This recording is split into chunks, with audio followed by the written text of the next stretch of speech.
আমার টাকা আমি চলবো, আমার টাকা আমি স্টাইল করবো, আমার টাকা আমি হেয়ার স্টাইল করবো, আমার টাকা আমি ড্রেস করবো। এখানে জনগণের ফুটকি জ্বলে কেন? আমার জীবন আমি যেভাবে বলতে সেভাবে পাস করবো। আপনারা জনগণ একটা কথা বলতে পারবেন না, বলে ভালো কথা বলবেন, খারাপ কোন কথা বলবেন। এর থেকে বড় আর কি প্রমাণ হতে পারে?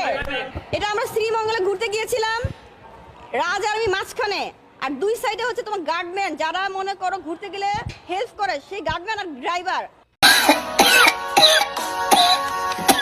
ও মাই গড, অদ্ভুত টিকটকার আন্তামিন, কে তুই বাড়া? হ্যাঁ আদা এস, দুই কানে দুই কি লাগাইছো?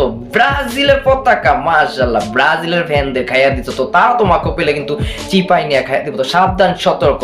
তো মাই সিস্টার, বিচিওয়ালা সিস্টার, তুমি কাকে রোস্ট করতেছো এত সাজগুজ করে? ও বাংলাদেশ তো বর্তমানে চলতে আছে মিডিয়াতে নূপুর, হ্যাঁ সে নাকি নায়িকা। তো যাই হোক, দৌলতিয়া রিজেক্ট মাল মিডিয়াতে আইসা যেভাবে অশ্লীল কাজ করতেছে, তো তোমার মতো মাল এইভাবে একটু সাজগোজ করে তাকে রোস্ট করেছো, খারাপ না? তো এখন কথা হচ্ছে, বাংলাদেশের সোনালী আঁশ দিয়ে বানিয়েছো পাটের চুল, আর কথা হচ্ছে দুই কানে লাগিয়েছো মিসাইল, মানে ব্রাজিলের পতাকা ফুল।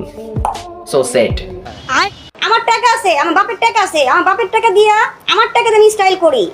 স্টাইল করতে, ফ্যাশন করতে না টাকা লাগে, মাগনা কোনো স্টাইল করা যায় না। একটা লিপস্টিকের দাম কত আপনি জানেন? লিপস্টিক একটা ব্র্যান্ড, কয়েকশো কোটি টাকা। তোমায় কি খানদানি বংশ? মাশাআল্লাহ, দৌলতে দেখি লাত্তি মারা ভালাই দিছে নাকি? এখন এই মিডিয়াতে এগুলা পাগলামি সাগলামি ছাপড়ি মার্কা ভিডিও বানাইতেছো, হ্যাঁ? মানুষে ভাবলয় উঠিয়া আইফোন হাতে হলে 5 তলা বাড়ি বানায়া তুমি হলুদ সাংবাদিকদের সামনে স্টাইল মারাও, বাড়া। এখন কথা হচ্ছে, দেখি মামুনি, সরি তুমি মামুনি না, তুমি বুইরা ড্যামরা খাটাইস। আচ্ছা, তো তুমি কি ভাব, কি স্টাইল করতে আসো? দেখা যাক আমাদেরকে কি স্টাইল দেখাচ্ছ।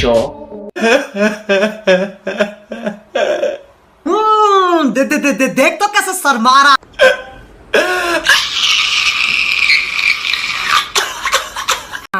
गरीब फकीर छोटो लोग मागिर। بالله من الشيطان الرجيم اخرج يا عدو الله। ও বাজান, আই এম এমডি নোমান খান। তো ভেবেছিলাম ভালো কন্টেন্ট বানিয়ে, রুচিশীল ভিডিও বানিয়ে, ফানি কন্টেন্ট বানিয়ে এগিয়ে যাবো, কিন্তু বাজান এদের সেটা ভাঙ্গা ভিডিও আসলে ওদের হেডার বাতি নিবাইয়া দিব। তো বাজান কিন্তু কেন? কারণ কি?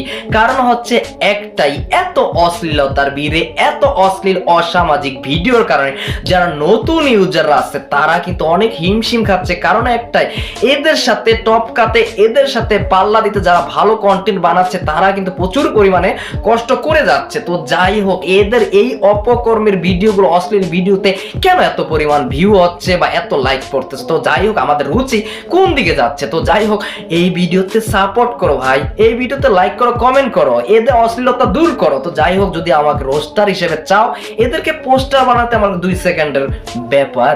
তো যাই হোক, যদি খেলতে দাও অবশ্যই খেলবো, খেলা হবে, আসো খেলবো, খেলা হবে, খেলা হবে। যদি করতে পারে, শরীরে যে একটা উত্তেজনা, ফিলিংস যখন উঠে, কোনো ছেলে বা কোনো মেয়ে এটাকে ধরে রাখতে পারে, এই আমি যাবো না, আমি করবো না, আমি দিব না। একবার বুকে হাত দিয়ে প্রত্যেকটা ছেলে মেয়ে বলেন তো, যখন ওই সময়টা আসে, কেউ পারে? পারে না।